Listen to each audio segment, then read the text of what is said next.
This is a Sperry topsider sandal. Someone decided to go to Walgreens or another store and get some shoe goo. Shoe goo works great for about a week and a half. As you can see, this other glue that is coming apart here. You have to clamp it, wait 24 hours, and then before you can even wear it. How ridiculous. And it doesn't work, obviously, because they brought it back into my store. I ended up charging them $28 to glue this back, because I have to take off some of the stuff that they tried to fix it with in the first place. So that's kind of what we're going to do here, is take out some of this stuff. You don't even have to take all of it off, and it'll still hold. I just want to take it off of the edges, because we want a nice flat surface to glue to. So as you can see, you can maybe take a pair of pliers and try to get that off if you already bought some at the store and it didn't work, and you blew about $7 or $8 on something that doesn't work. The great thing about our product is that not only does it work, but you could use it on about 8 or 10 shoes with one bottle. It goes a long way. I'm using the large bottle because we obviously use a lot of it, but a small bottle can generally get 8 to 10 shoes out of one bottle. It goes a really long way. There again, I try to start either in the toe or the heel. I think because of the way this sandal is, that I'm going to actually start in the back, because I don't want to deal with the straps coming apart, which they already glued. Never mind. I think I'm just going to take this whole mess off.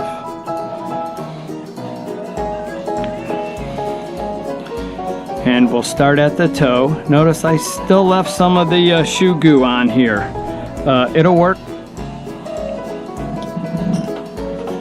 right on top of what's there. On this one, I'm going to just work on the toe only to set it in place. It's just easier to work with.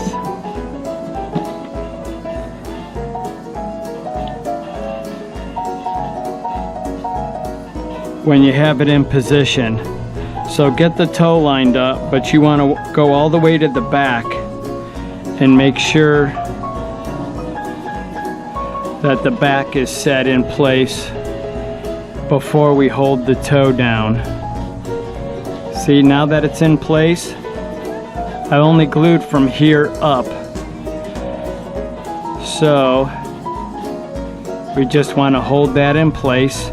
And once we get the toe in place, everything else will fall right into where it was before, in its original position.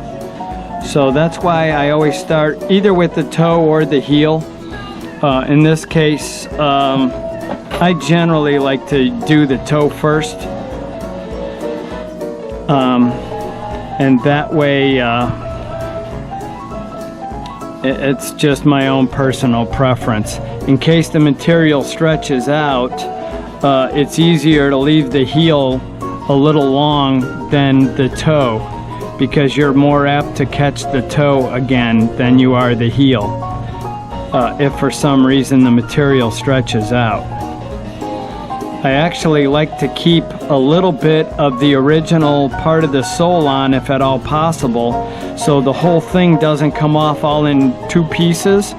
Even if you have a section that is still stuck on there, I would leave it on, because it's just easier to work with. So now that we have the toe done, now I usually work from the arch up. So I'll do the whole front section and a little bit of the arch, and then do the heel last.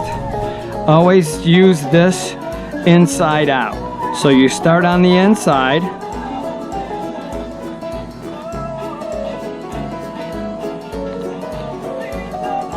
don't put any on the very, very edge yet until last.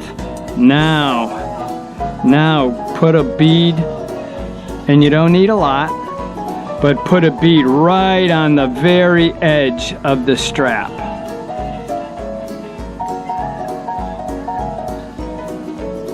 Careful for drips. So if it drips, it's no problem. Just wipe off the excess. And there again, start on one side.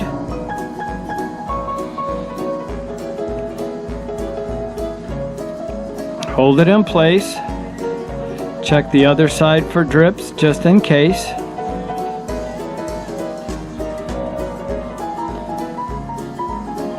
And just hold it in place.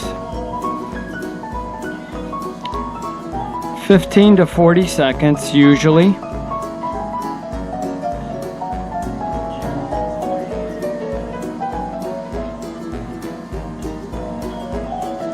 Notice how it goes right back into its original spot because we set the toe first, remember?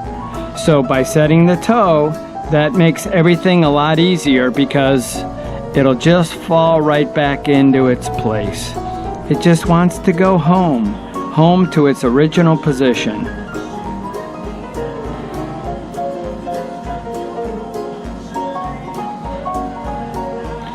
If for some reason that this didn't get completely glued, you can go back and re-glue it. It's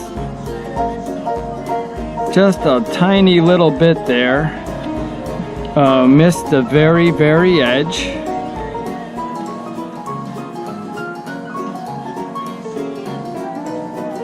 Just go back and redo it. It'll be fine. And just be patient. You know, you don't even have to do that big of a section. If you want to go a little bit by a little bit, you can. I just find it, you know, I do this a lot, so I want to just make sure that you know, I want to get it done. So go back over and check your work on the other side just to make sure, and hold it down a little bit farther. You know, within a minute or so,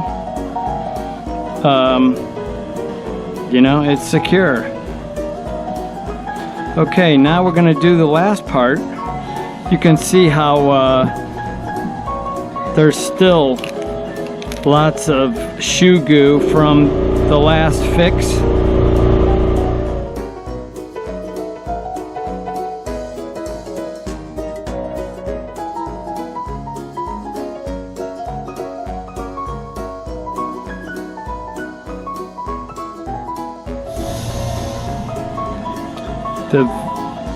The very failed attempt of shoe goo. See how it goes back into the same spot?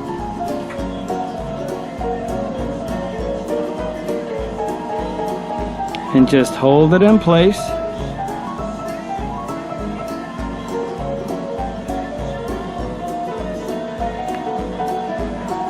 Want to keep your fingers out of there, so you don't want to use too much glue, and you don't want to bring your fingers past where the sole is, so you don't glue your fingers together.